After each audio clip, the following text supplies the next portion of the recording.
In today's video, I'm going to teach you how to sell digital products in Wix.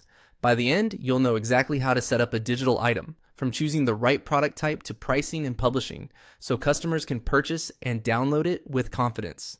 Start by signing into your Wix account and heading to Sites. This is where all your websites live in one place. Choose the site where you want to add your digital product. That will take you into the site's dashboard. From here, open your store area by clicking Catalog. If you don't see it right away, look for your store's product section in the sidebar. The goal is to reach the product manager where all items are created and organized. Next, click New Product. Wix will ask you to choose a product type.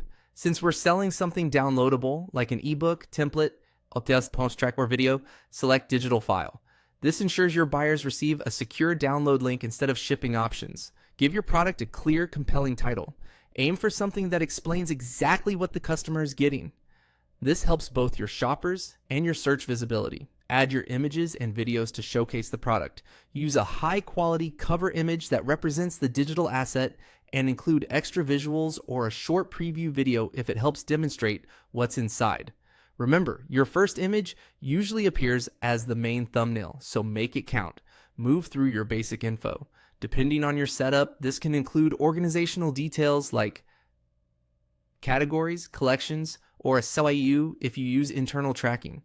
Write a strong description that outlines what the file includes, who it's for, how it helps, and any usage rights or format details. Keep it skimmable and specific.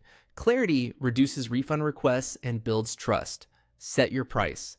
Choose an amount that reflects the product's value, say it, and any support you include. You can optionally show price per unit, which is more common for physical goods, but it's available if it suits your pricing model. You can also mark the product on sale to display a discounted price and highlight savings.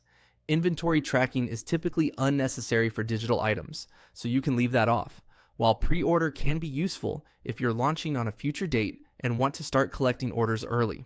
When everything looks good, click Save. Your digital product is now created and ready to go live in your store. From here, review how it appears on your product page, confirm your payment methods are set up, and publish when you're ready to start selling.